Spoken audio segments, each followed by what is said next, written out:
Assalamualaikum warahmatullahi wabarakatuh. Your Honorable to all of the judges, Your Excellency to all of the audience.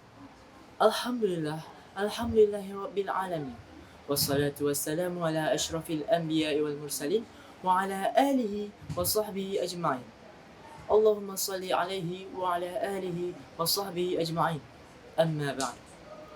Nothing can be said except to thank to Allah who has given us some mercies and guidances so we can choose the best way, namely Islam. Salawat and salam may praise to our Prophet Muhammad sallallahu alaihi wasallam who has brought us from the darkness into the brightness. Ladies and gentlemen, we all know the internet is growing so fast. Every day, new users keep appearing.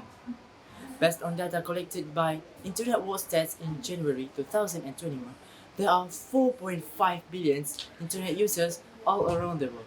This is almost 60% of total human population on the earth. In Indonesia, internet users reach 200 million people. This is almost reach the current population of Indonesia. With so many facts about the internet, this is certainly a reason for us to be a little wary. It deals with the information that appears on the internet. In addition to information that is in addition to information that is very useful as a learning tool, of course, what becomes our concern is the emergence of hoax information. This emergence of information is difficult to contain. It's just how we deal with it.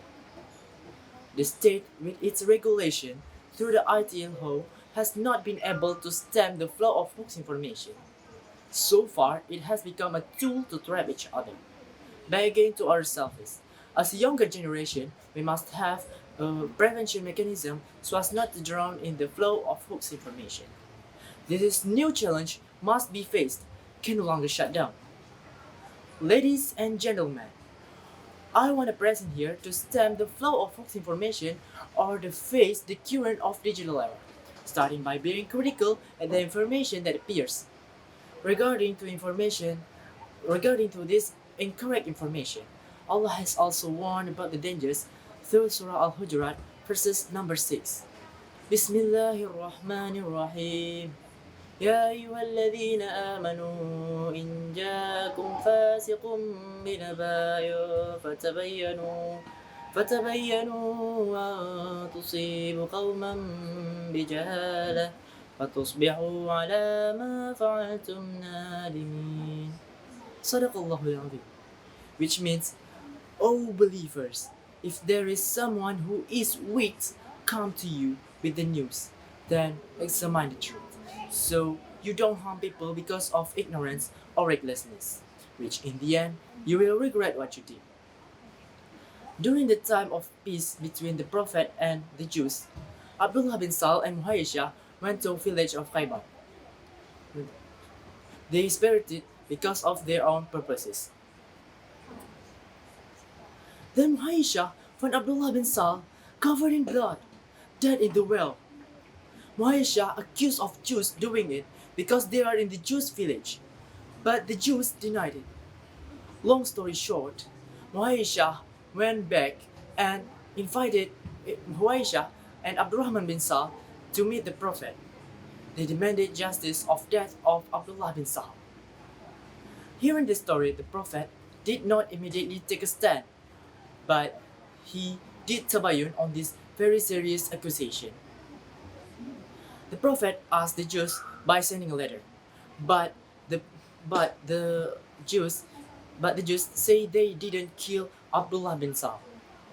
On this rebuttal, the Prophet asked Muawisha to swear an oath, but he was rejected because he didn't see it directly. Problems get complicated, so to avoid war, the Prophet decided that he himself will pay the fine to Abdullah bin Sal's family. The attitude of the Prophet who did tabayun is the lesson for all of us. The danger of false information is very large. It can even trigger a war, which cause a lot of victims. We can do simple question about this التبين. There are, according to fullfact.org site, there are 3 simple questions we can use to detect hoaxes. First, where did it come from? As a youth, the source of the information must be clear. Look if there is anything strange from the information. Start from the style of language or writing, or even an unconvincing appearance. Second, there is something odd. Please reread the information until the end. Look if there is anything strange with the photos or the videos that are sent. If necessary, check from the other reliable sources. Third, how do you feel? One of these fake news maker is to play with the feeling of its reader. They try to manipulate your feelings when you're reading this incorrect news. In case of the reading, it makes you sad, angry, afraid, panicked, or even happy.